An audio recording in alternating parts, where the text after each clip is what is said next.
Muy buenas tardes, Dios los bendiga, hermanos. El día de hoy, domingo 5 de abril del 2020, vamos a tratar un tema muy interesante.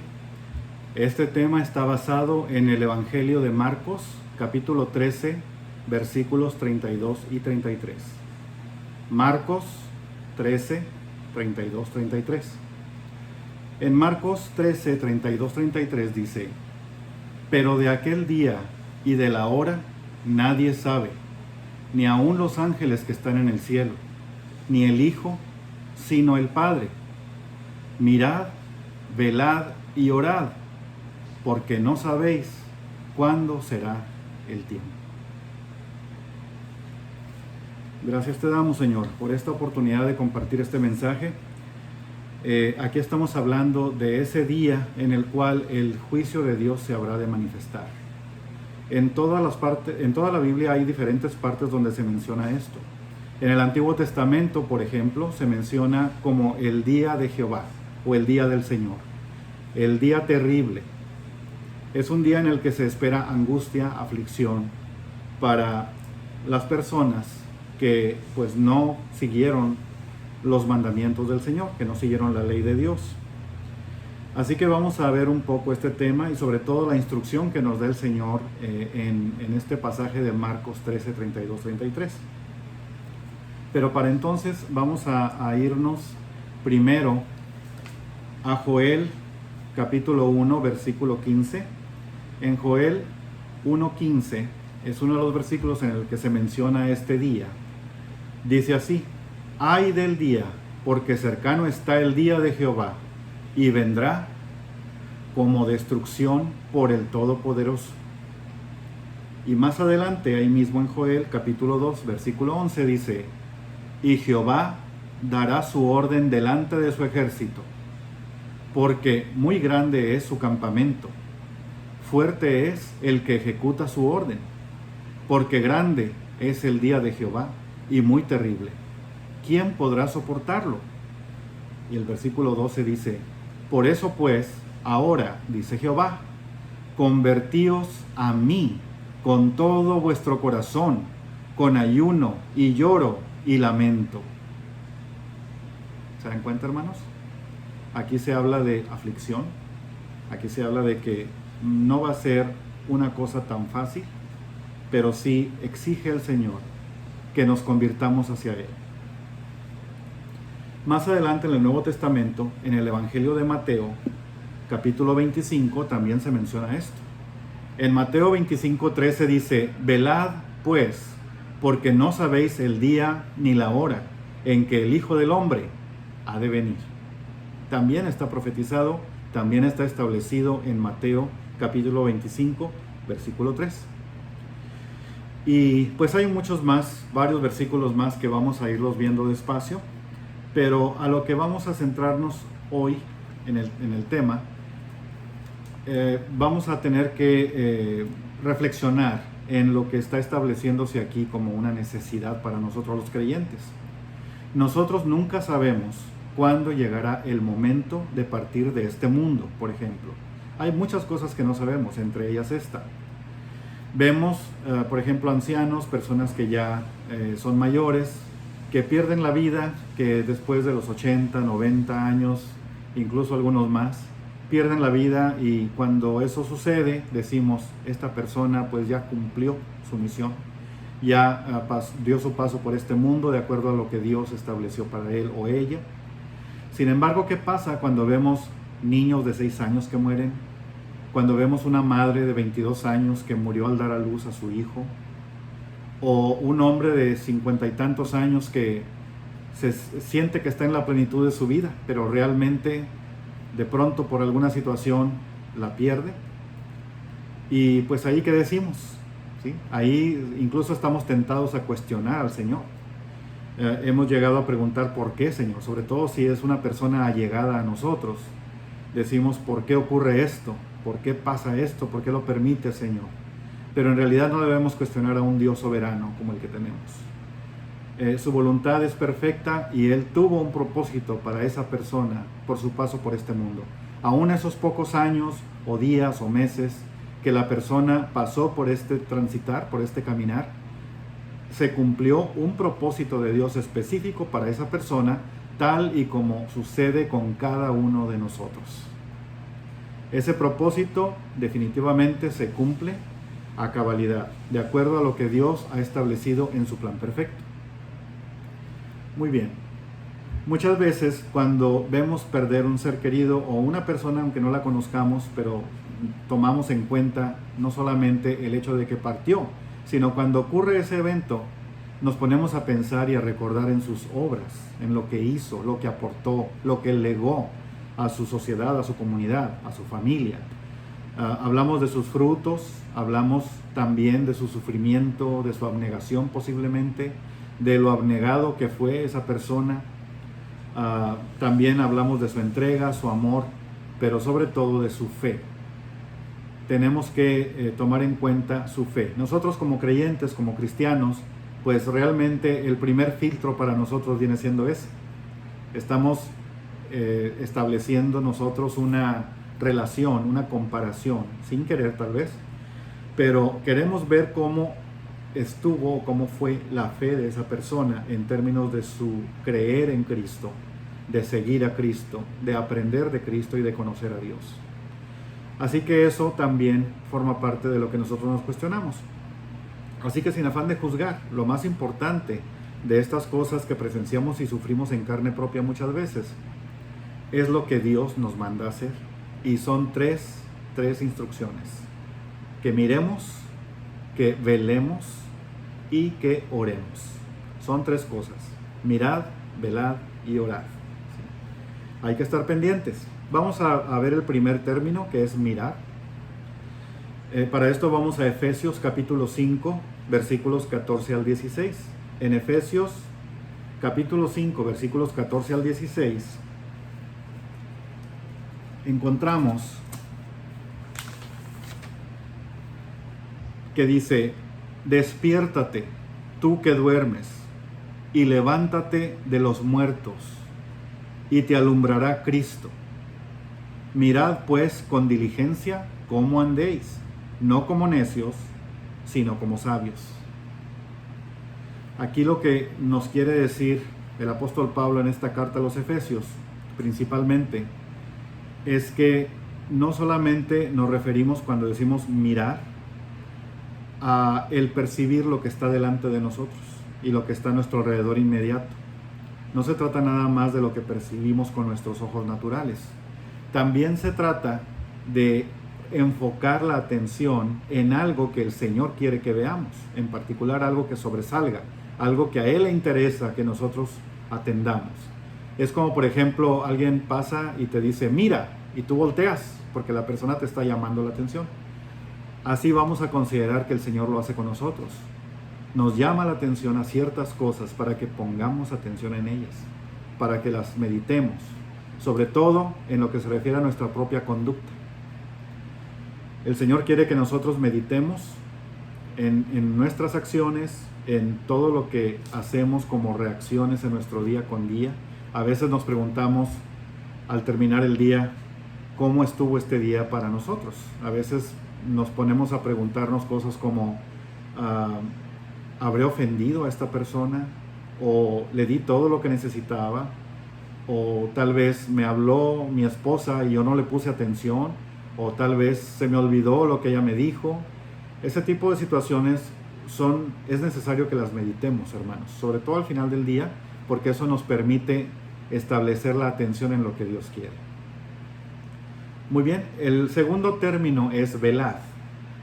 Para poderlo explicar, vamos a Lucas capítulo 12, versículos 35 al 40, por favor. El Evangelio de Lucas capítulo 12, versículos 35 al 40.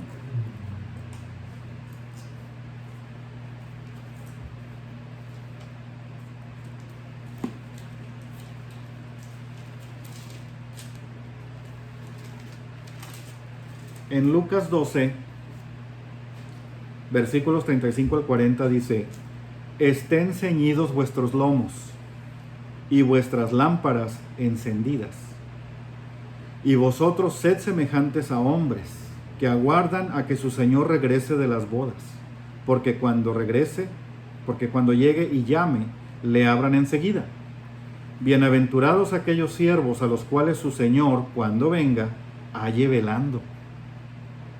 De cierto os digo que se ceñirá y hará que se sienten a la mesa y vendrá a servirles. Y aunque venga a la segunda vigilia y aunque venga a la tercera vigilia, si los hallare así, bienaventurados son aquellos siervos. Pero sabed esto, que si supiese el padre de familia a qué hora el ladrón había de venir, velaría ciertamente y no dejaría minar su casa. Vosotros pues también estéis preparados, porque a la hora que no penséis, el Hijo del Hombre vendrá. ¿Qué está anunciando aquí el propio Señor Jesucristo en este Evangelio? Son palabras directamente suyas.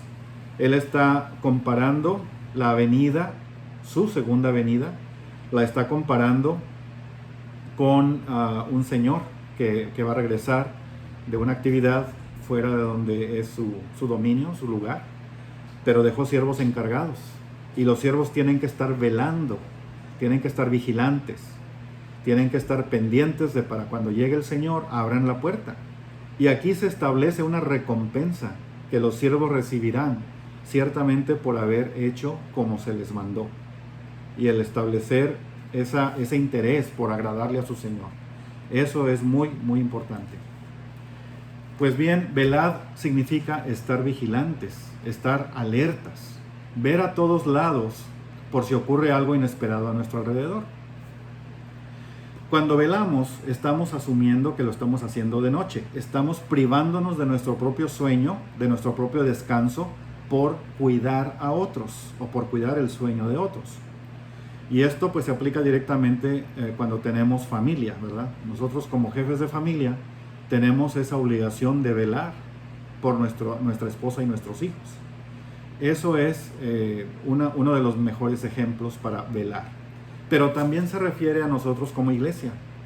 Los hermanos tenemos diferentes necesidades y nosotros debemos estar velando unos por otros.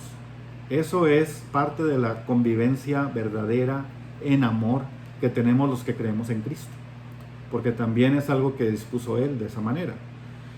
Así que la idea de estar pendientes de cualquier cosa que cambie nuestra realidad, eso es a lo que se refiere velar, ¿sí? Hay que estar en guardia, no debemos dormirnos, no quedarnos dormidos. Hay varias partes en la Biblia donde se mencionan ejemplos iguales a este.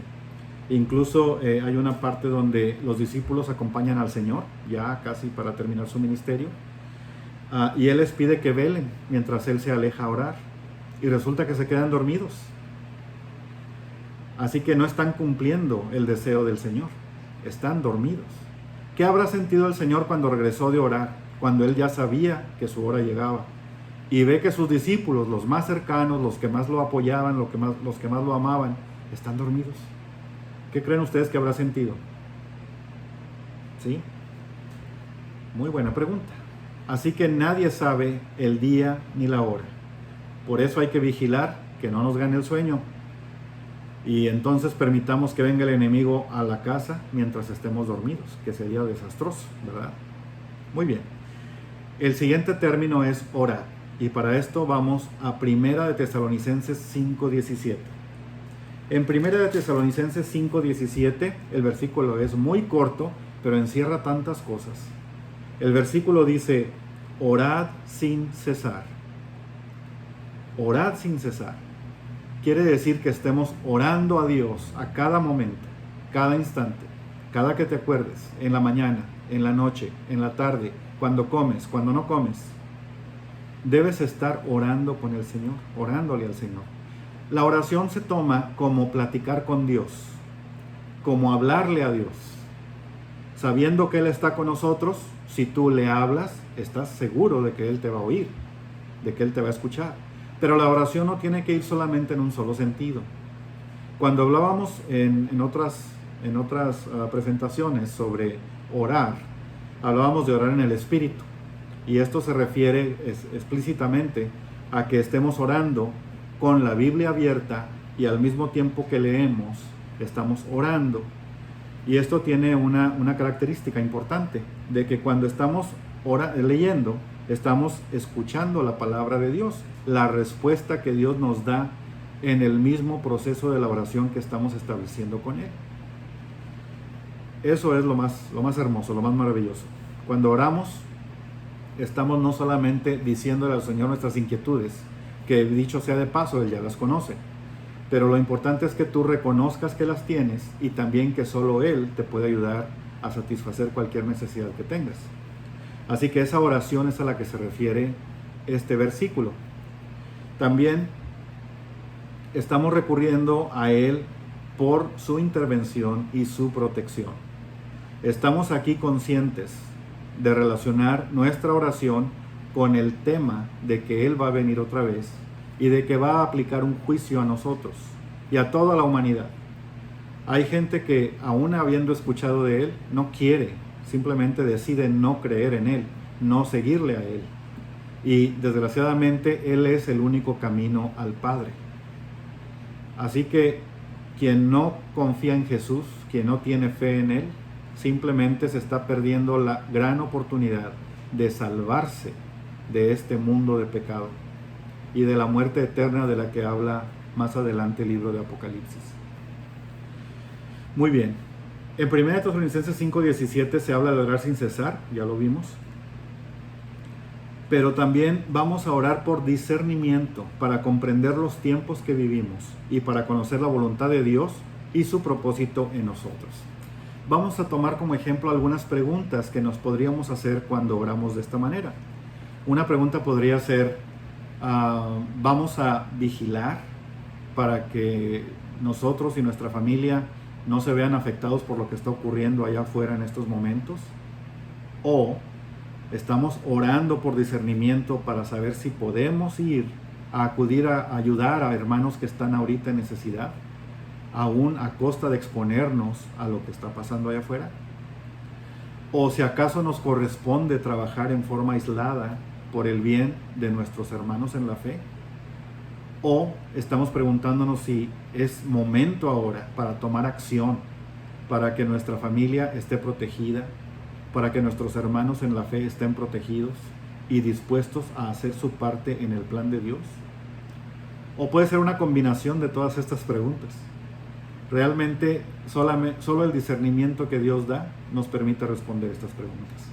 Por eso es importante orar, y orar a cada momento, orar sin cesar. Cuando oramos, hermanos, estamos ejercitando esa comunicación que tenemos con Dios. Estamos ejercitando nuestro propio espíritu para que esté en comunión con el Espíritu de Dios. Fíjense qué maravilloso.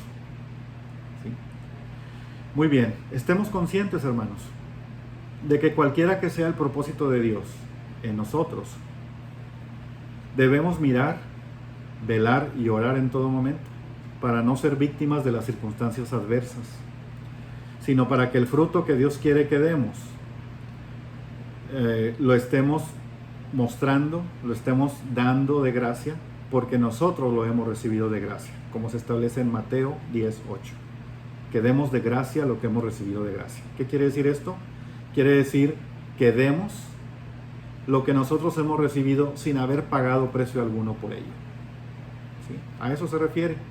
Y pues todo lo que se puede apreciar en un cristiano, todo el fruto que el Espíritu Santo nos da cuando lo tenemos en nosotros, cuando le hemos aceptado en nuestro corazón, cuando hemos confesado con nuestra boca, yo creo en ti, Jesús, y yo te he recibido en mi corazón para que tu Espíritu Santo more dentro de él.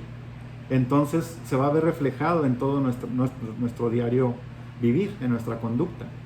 Vamos a reflejar el amor, el gozo, la paz, la paciencia, la benignidad, en fin. Todos los aspectos del fruto del Espíritu los estaríamos manifestando si lo hacemos de esta manera. Y no va a importar, hermanos. De hecho, nosotros vamos a alegrarnos de que el día del Señor se acerca. Sabemos que va a haber tribulación, pero también sabemos que tenemos una recompensa. Tenemos una bendición prometida por el Señor, que lo establece perfectamente, y lo único que tenemos que hacer son 3 cosas, que son mirar, velar y orar. Padre, te damos gracias por este mensaje. Te damos gracias porque has puesto en nuestro corazón estudiar tu palabra en este día. Hemos establecido lo que tenemos que hacer nosotros como cristianos, que tenemos que mirar, velar y orar, porque el día en el que tú vendrás se acerca. Y queremos que estés contento con nosotros, queremos agradarte, queremos complacerte, Señor, porque tú eres nuestro Señor y nosotros tus siervos. Te damos gracias en el nombre de Jesús. Dios los bendiga.